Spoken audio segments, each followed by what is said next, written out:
Habulin mo ako, Pards, kung kaya mo akong abutan. Ang hamon ni Ace sa minamahal niyang si Ryan. Bah, sprinter yata ako. Kaya ibalik mo na yung sombrero ko, huy. Tiyak naman na maabutan kita kagad at makukuha ko rin agad yan, no? Ang nasabi naman ni Ryan sa tumatakbong si Ace. Nasa isang private beach resort ang nagmamahalang Ace at Ryan na sila lamang dalawa ang kasalukuyang tao sa resort na iyon. Nasa dalampasigan sila noon at naglalakad na magkahawak ang kamay na bigla na lamang hablutin ni Ace ang suot na sombrero ni Ryan na yari sa native na materyales. Hinabol nga ni Ryan si Ace. Mga athlete sila noong college pa sila sa iisang universidad. Si Ryan ay sa athletics at si Ace naman ay sa swimming. Una silang napalapit sa isa't isa nang sabay silang ipinadala ng kanilang school sa isang inter-university sports fest. Simula noon ay naging matalik na silang magkaibigan at nang malaman nila ang tunay na pagkatao ng isa't isa ay mas tumindi pa ang kanilang pagkakaibigan na nauwi sa tunay na pagmamahalan. Parts ang nakasanayan nilang tawagan sa isa't isa. Magpipitong taon na silang nagmamahalan at doon sa private resort na iyon nila nais magkasarinlan sa kanilang anibersaryo. Akala mo di kita mahabol ah. Ang biglang nasabi ni Ryan nang malapit na niyang maabot si Ace.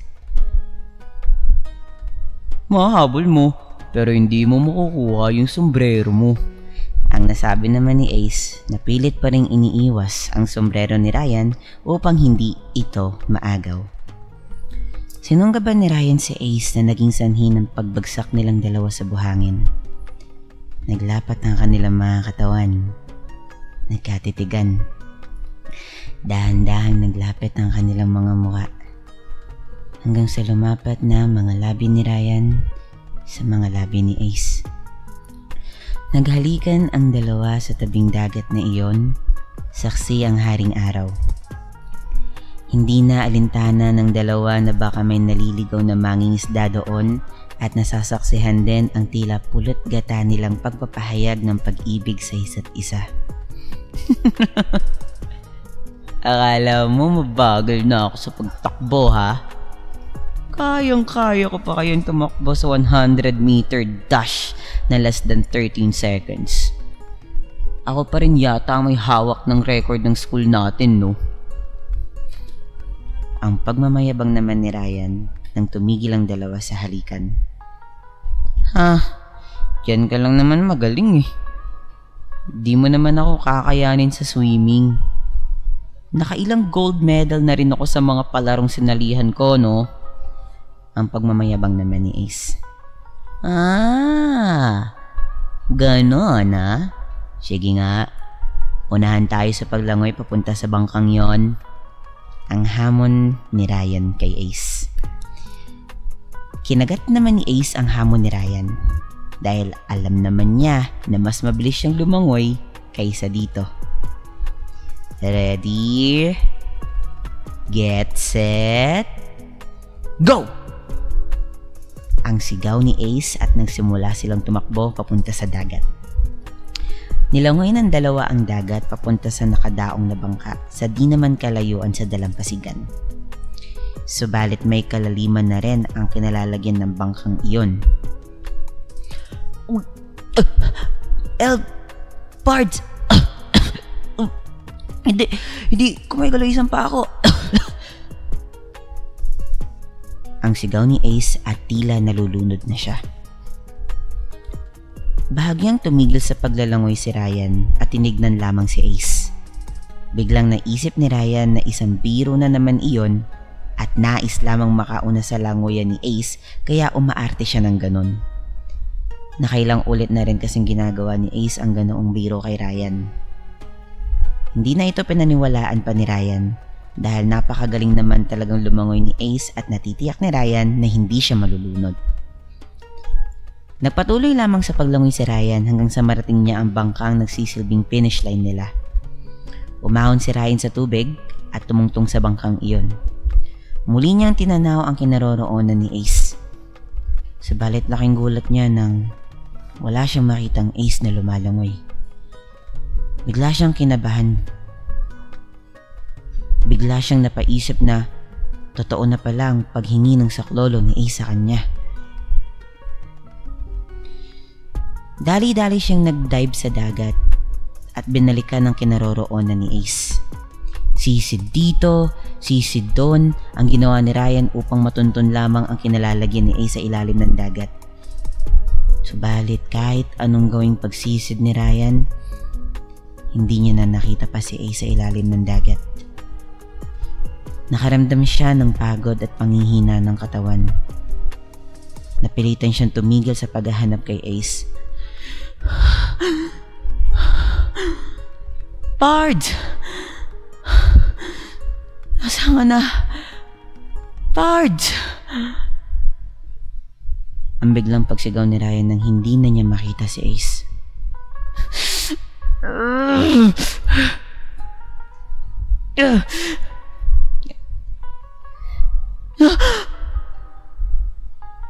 Ang sigaw ni Ryan nang magising siya.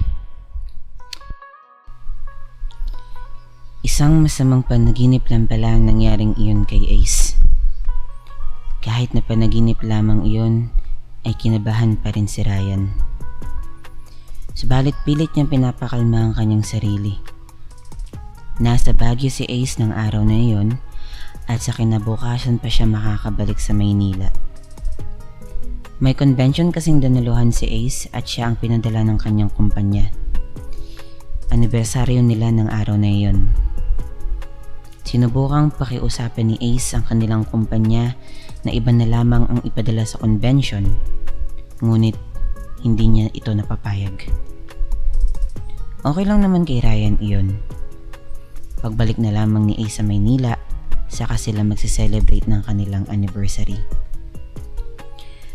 Nagbabasa na ng newspaper si Ryan habang hinihigop ang mainit na kape sa balcony ng tinutuluyan nilang condominium unit nang biglang lapitan siya ni Ace. Ikinagulat iyon ni Ryan. Huh? Oh!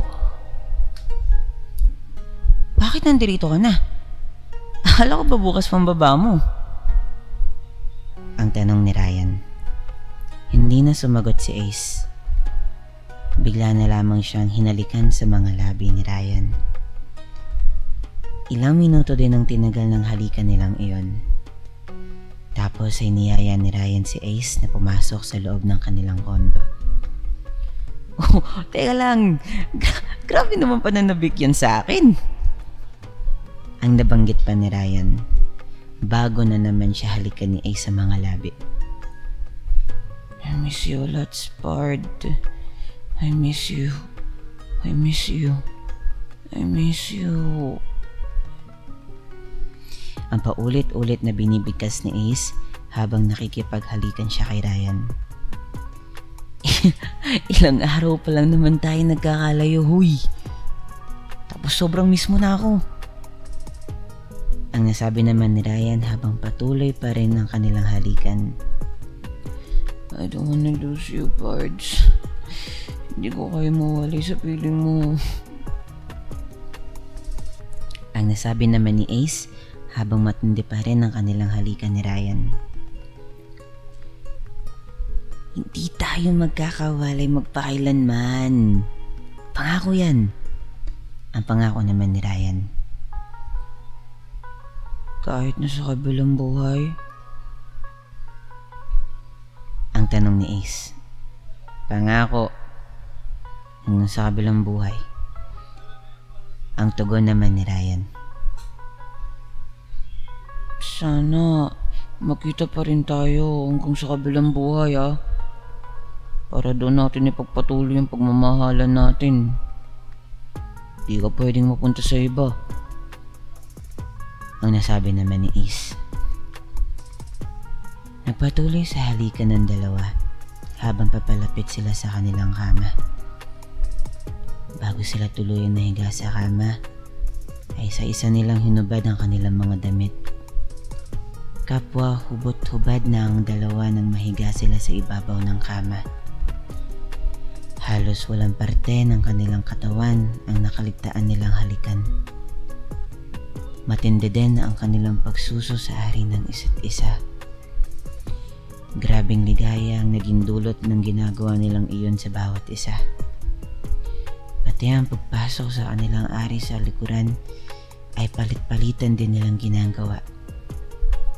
Lahat na yata ng alam nilang makakapagpaligaya sa kanila ay ginawa na nila.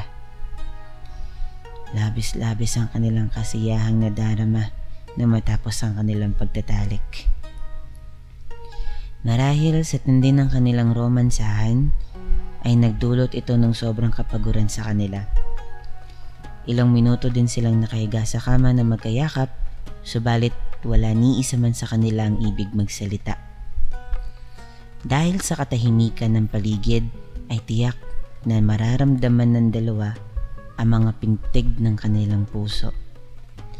Kung pati ang kanilang mga puso ay marunong magsalita, tiyak na makakatagang I love you so much. Ang paulit-ulit nitong bibigkasin kasabay ang mga pintig nito na nagsisilbing background music. Hanggang kailan mo ako mamahalin, Parts?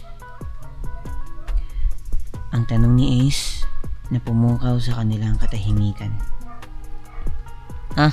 Tinatanong ko ba yan?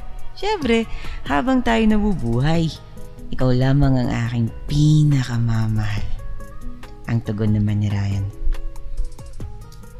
Sana, hindi lamang habang tayo nabubuhay.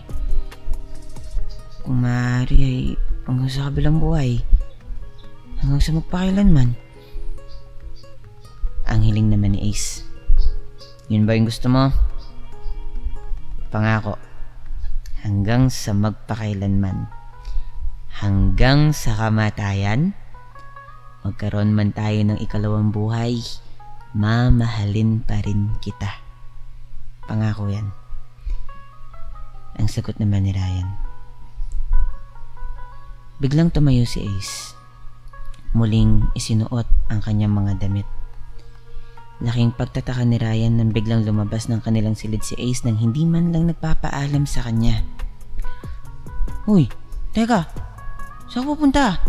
Uy, teka lang! Ace! Ang tanong ni Ryan. Parang hindi narinig ni Ace ang tanong ni Ryan. Tuloy-tuloy lamang siya sa paglabas niya sa kanilang silid. Laking pagtataka ni Ryan sa kakaibang inasal ni Ace. Kaya naman dali-dali siyang tumayo at nagbihis upang sundan ito. Paglabas niya ng kanyang silid ay hindi niya na nakita si Ace. Sinubukan niyang lumabas sa kanilang condo unit, subalit wala na rin si Ace sa hallway at sa elevator lobby. Hindi mawari ni Ryan kung bakit biglang naging ganun si Ace.